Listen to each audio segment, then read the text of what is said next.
Good evening, ladies and gentlemen, and welcome back to another episode of your favorite talk show, Bahrain Now, with me, your host, Bara Abdulla. We've got a great show lined up full of local talents, initiatives, and happenings from around the island. So stay tuned. We'll be right back.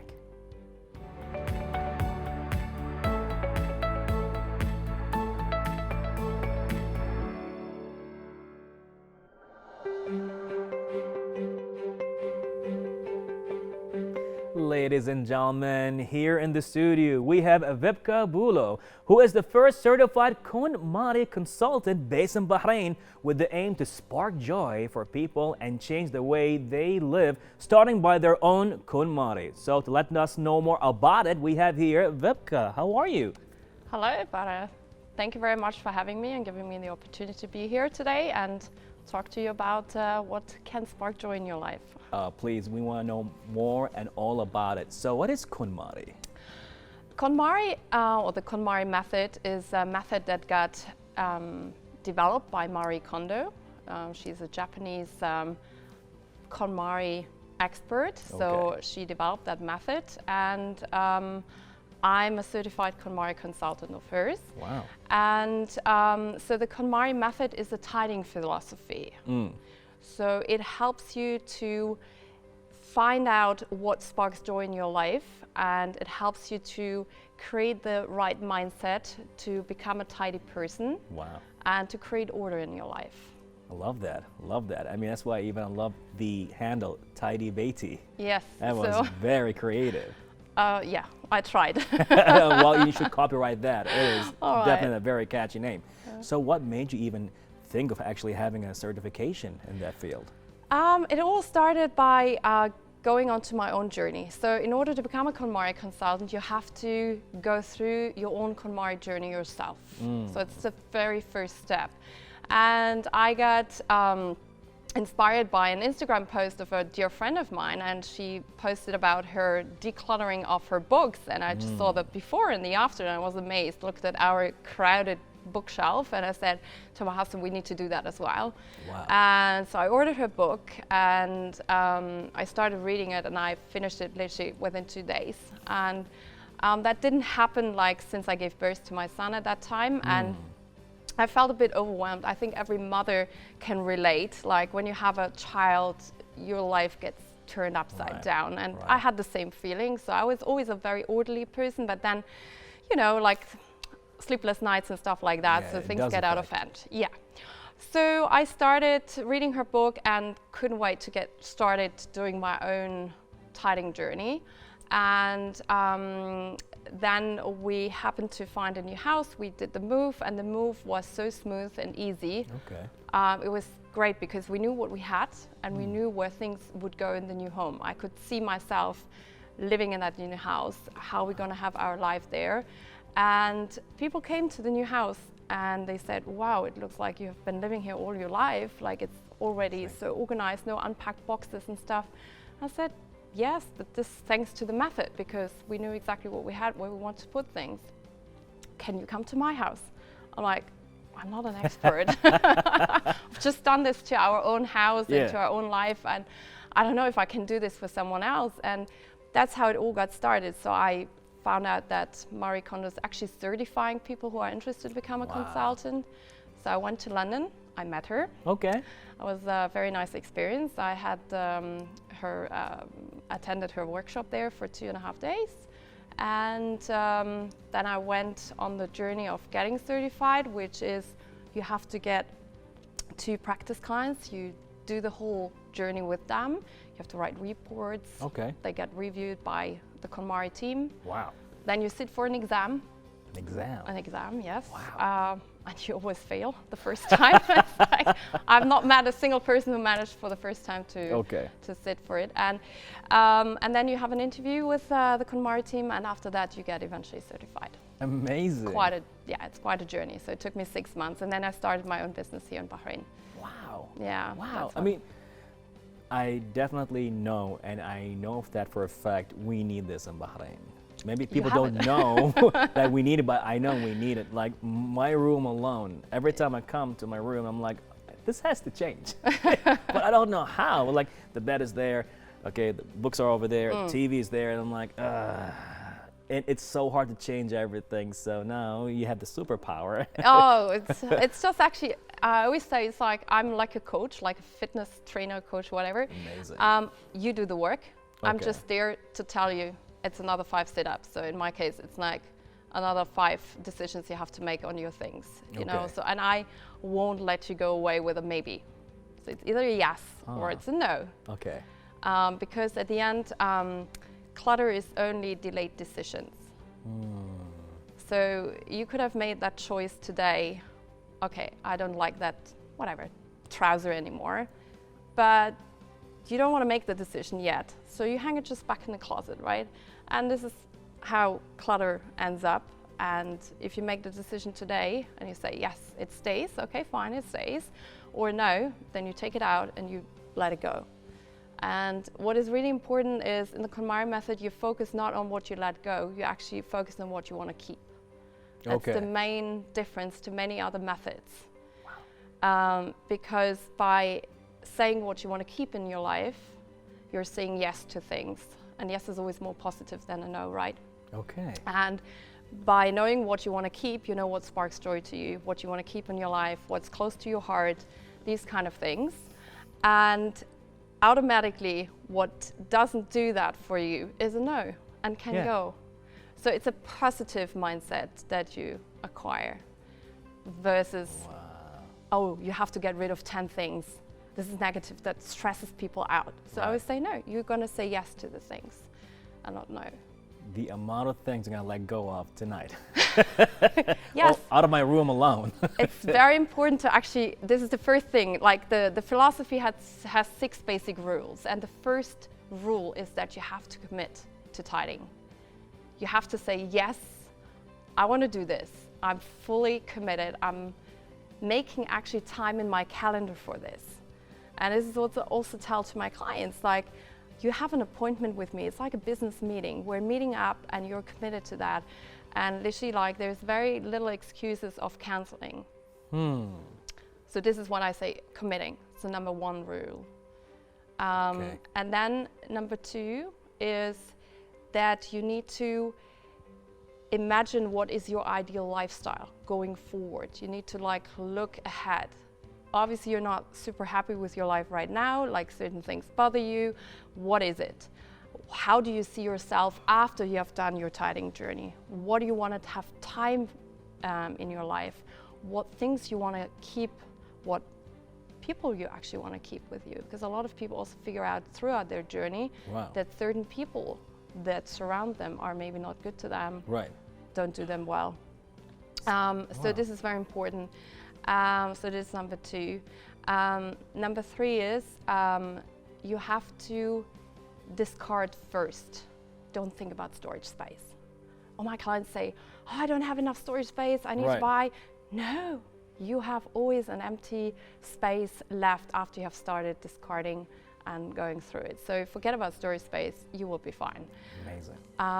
And then what is important, and this is where also there's a major difference between the KonMari method and other methods out there, is that you focus on categories, not on the location. So you have 5 categories in the KonMari method, and you should follow that order, which is rule number 5. So you have category number 1 is clothes. So you start with that. Okay. Category number 2 is books. Okay. Wow, second is books, yes. Wow. Number 3 is papers, and with papers I mean documents, like not love letters and stuff like that. So it's like, because that's sentimental. Okay. So clothes, books, papers, and then comes the broad category called kimono. It's a Japanese word. It's best translated with miscellaneous. Okay. And then you have subcategories like bathroom kimono, kitchen kimono, depending on your household, like what kind of things you have. A hobby kimono could be. And then comes sentimentals, and that's the last category, like photos, greeting cards, anything that is so close and dear to your heart where you have a hard time of letting go. Wow. And that's why you start with clothes.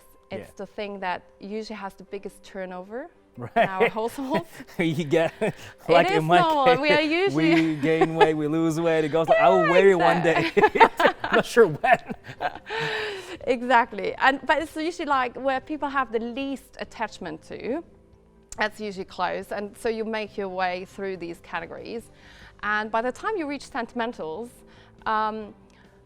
you kind of have understood what are the things that you want to keep in your life, and you can make then a decision on the very special items that are dear to your heart. And that's why that method works. Amazing. Because a lot of people get stuck when they start with like photos and Right, things like right. that. You sit then for hours going through the photos. It's And a that's nice it. thing, but like, hey, 5 hours gone and you haven't discarded anything. Not at all. So Not at all. that's why that's the method. And the last but not least rule of these 6 rules is that you always need to ask yourself, does it spark joy? Does it spark joy? Does it spark joy? Does it make you happy? Does it give you that little kick in your heart where you say, yes, you know? And if it doesn't, if it's like, I don't know, it's maybe, or, you know, like it's nothing special. Well, if it's nothing special, then create room for something else. Very interesting. So yeah. As you were just speaking and saying all of that, I was just like right now visualizing my room Good. and where I'm gonna start. And you said clothes. I'm like, here goes my fitness clothes. Doesn't spark joy. No, for the time being, at least.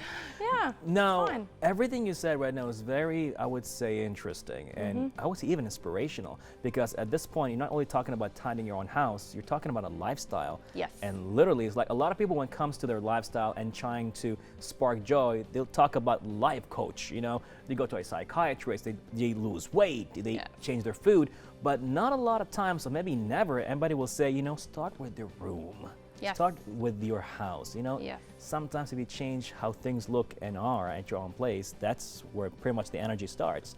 So my question to you now, from the clients here in Bahrain at least, what kind of reception did you get? Like when they started, after they were done, what kind of transition did you see? First of all, people understand what they have. Okay. It's the biggest reveal. Oh, I thought I lost that. Well, a house can't lose anything unless you throw it or someone else throws it. So a lot of people, for the first time, they really understood how many things they owe, because when you start, you usually bring out everything from that one category and you pile it up. Just imagine now all your clothes on the bed, everything that you own, everything that's clothes. Right. It will be, I would imagine it's a little bit more than a little, it's a little mountain most It probably. is a little mountain. Yeah. It is a little mountain. Okay, all right. So, so people get kind of overwhelmed, but it's a shock therapy, and that helps to understand, okay, how much do I really need? How much do I need to be happy? How much is important to me? And then slowly but steady, while going through everything, people start to understand that, well, let's say they don't like, Marie, for example, she figured out that she doesn't like trousers. So she's discarded all of her trousers. She only started wearing skirts and dresses. So people, I just had a client now, she said, I actually noticed now I don't like cardigans. And because she got rid of all the cardigans. At first we were trying to figure out what it is, but she said, actually, it's the cardigans. It's not the colors or the fabric. I don't just like the style of cardigans. So people really, in small things, they start to understand themselves better. Okay. And they, when I ask them what they want, most people say, I just want a more serene, more calm lifestyle, more time for myself. Mostly it's mothers as well I'm working with, so busy schedule with kids and everything, and relatives, name it. I say, I just want some time for myself, maybe to do sport, maybe to follow up a hobby, to start something new. And I say, yeah, if you have to worry less about your things, you will start having time for yourself. So that's why my motto is space up your life. So it's not just about your closet or other things, you free your mind as well. So people go through a transformation. Right. I did as well. I had 5 kilos of extra baby weight that I couldn't lose. Wow. And I lost them after I finished my journey without doing any extra workouts. Amazing. So mind and body is connected. Don't ask me how, but it is, because I had the proof to myself. And if you speak to many other people, they say, yes, I lose the weight. It goes off my shoulders by letting go of things that are no longer important to me. Wow. I mean, I can just say you're a Wonder Woman. No, I'm not. Pretty much to figure out all of that and pretty much not only that, you're applying it to others. I mean, that's a joy and that's a blessing. So thank you so much for doing that, to be honest. Yes, you're And if you have a free spot or slot next week, let me know. My room is small, but it may take it may take years. Like my late dad would say to me, it's like, you know, when I go to your room, I get lost. Okay. I need a map for your room. I'm like, well, thank you. No, so it's kind of easy. You can either follow the method through the book and, you know, read her book and just apply it. Or if you say, no, I would need help, then you can reach out to consultants who help you. It's the same like with a fitness coach. Okay, you can do sit-ups yourself, or you have someone next to you, Totally. like 2, 5 more. Amazing. So any last words to your viewers? Pardon?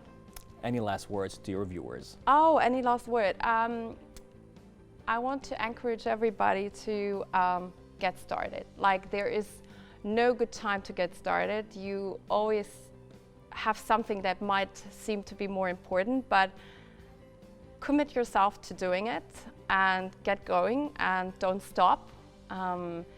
Make room for it and you will see how your life transforms and changes. So don't get stopped, just keep moving. Amazing. Well, thank you so much. Thank you very much. For being with us right here on Bahrain Now, and you just opened our eyes to a whole new world. I'm very happy. Thank Much you so much appreciated. for having me. Definitely, been a pleasure. Thank you. Well, ladies and gentlemen, just get started, be committed, and the transformation will happen. All that took place with Wiebke right here on Bahrain Now.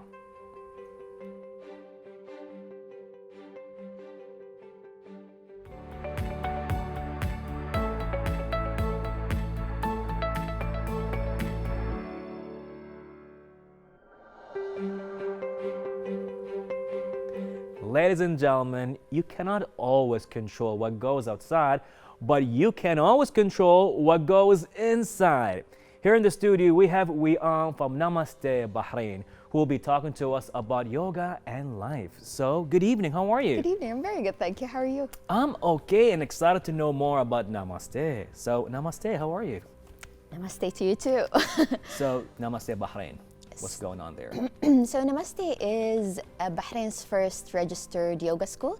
So it's an internationally recognized yoga school and it's first of its kind in Bahrain. Amazing. We opened in 2011 and since then we've helped thousands of students achieve well-being, whether it's physical or mental and emotional. Wow, wow. I mean, that to help people mentally, physically, and emotionally all in one place is just like a one-stop shop. Yeah, I and love that was that. the idea for me is I was in a corporate job and I felt like I just needed one place to go and hide for a little bit and come out feeling refreshed. You know, we Right. always wait for our vacations and I felt like, what if we had a little oasis that you can go and kind of work on yourself and feel a bit better and then come out feeling like you can handle everyday life. Amazing. And that's why I created Namaste. Appreciate for you doing that. Really, really do. You know, we as it goes without saying that today, I think everybody says that. You know, it's like, you know, I'm stressed out of work and all of that kind of stuff. And as we were kids, we were always been told, like, you know, you have to work hard, study hard, so you can reach to a corporate level, all that kind of stuff. So when they reach that corporate level, it's like, where's this happiness you told us about? Yeah. And then that's where a place like Namaste comes in. Yeah. Tell you know what, there is more to life than what you think there is. So Yeah. again, thank you so much for doing You're that. most welcome. So no, yoga.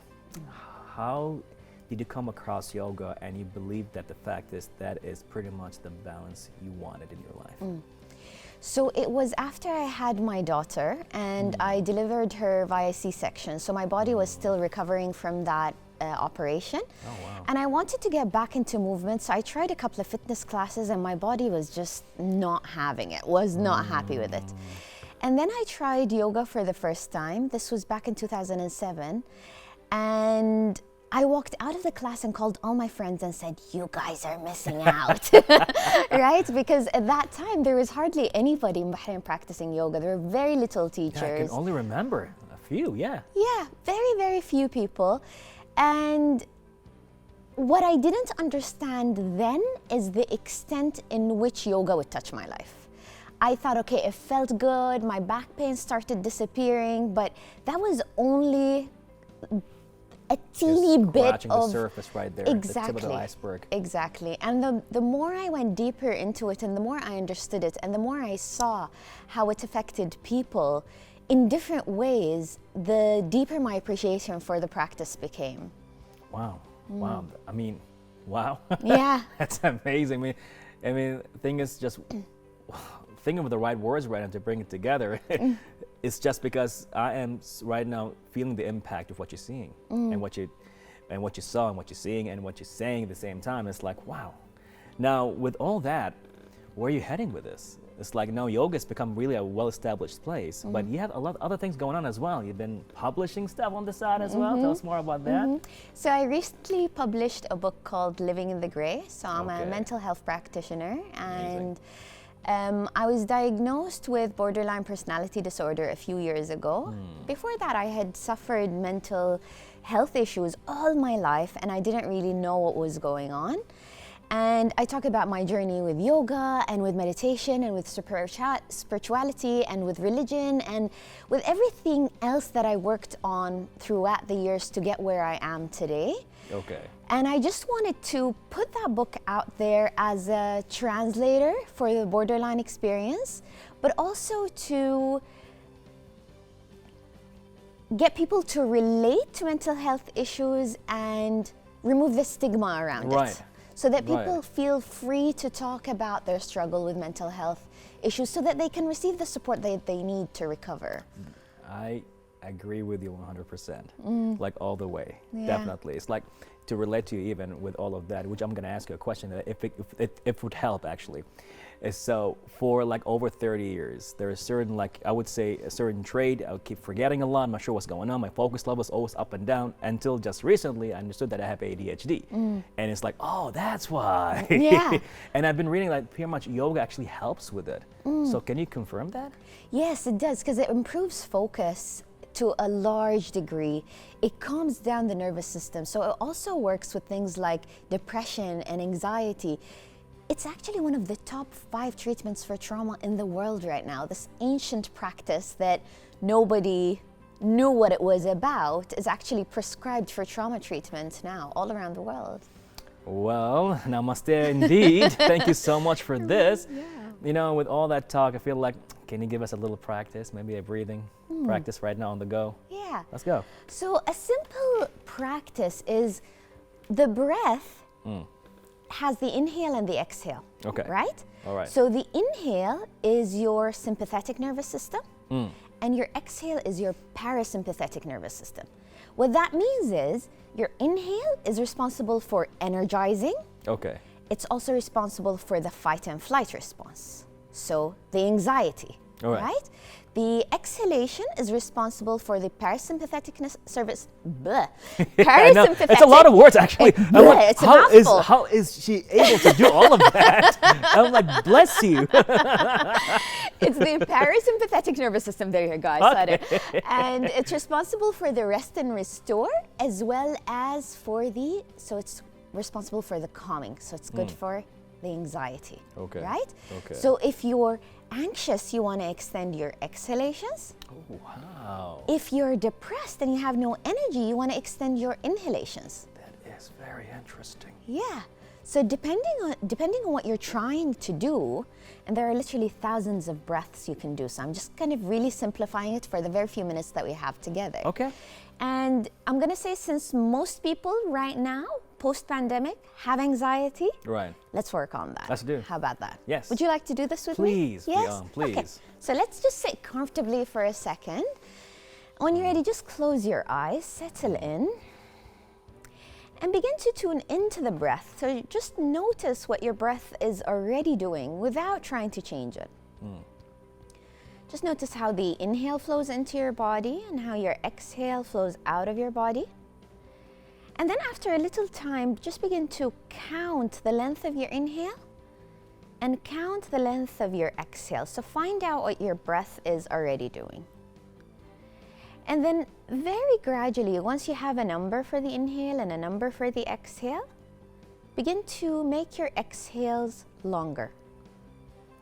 And you do that by controlling the flow of the exhale. So if you imagine a the neck of a balloon and you're squeezing it so that the air doesn't escape the balloon, suddenly you're doing that so that the exhale extends more than the inhale. And keep extending the exhalations with every breath, and you'll notice that you can extend the exhale more and more with every breath that you take, with every exhalation.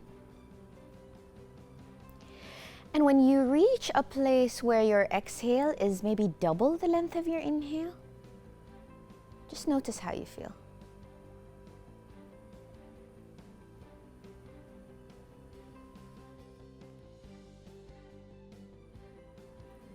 Yeah. Yeah? Yeah. Yeah? Yeah. And it took us, what, 20 seconds? Pretty much. Yeah. That was a great introductory to Namaste. Amazing. Thank you so much for Thank doing you. that. Appreciate You're that. most welcome. So now, with that all being said, any last words to your viewers?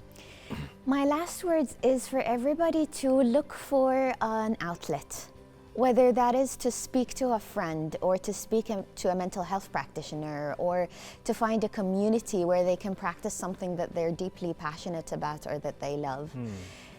The way that we live today is not the way human beings are supposed to do. Right. We're supposed to move in our bodies all the time. We're Right. supposed to connect to other human beings all the time, and we're not supposed to live under this amount of stress. So in order for us to adapt to this lifestyle, we need to change how we cope with it also. We can't just continue to answer to the Amazing. demands. Yeah. Amazing, amazing, amazing. I mean, we've been trying to reach to this kind of conclusion a long time ago. For you just to say it just like that, in few lines, I think it's just phenomenal. Well, it's been a great pleasure having you with us right Thank here. you for on having Bahrain me. Now. Definitely. Thank you, I And had I fun. think definitely we're going to have another one coming up. I hope so. Definitely. Thank Well, you. Thank you so much. Cheers, thanks.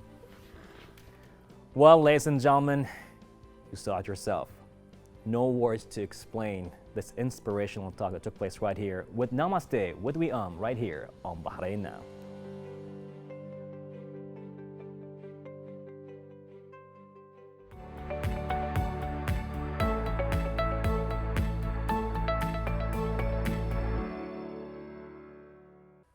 Ladies and gentlemen, that's a wrap for another great episode of Bahrain Now as usual.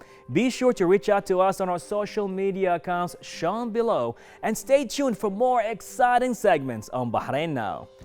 This was Bara Abdulla. Till next time, Bahrain, goodbye and God bless.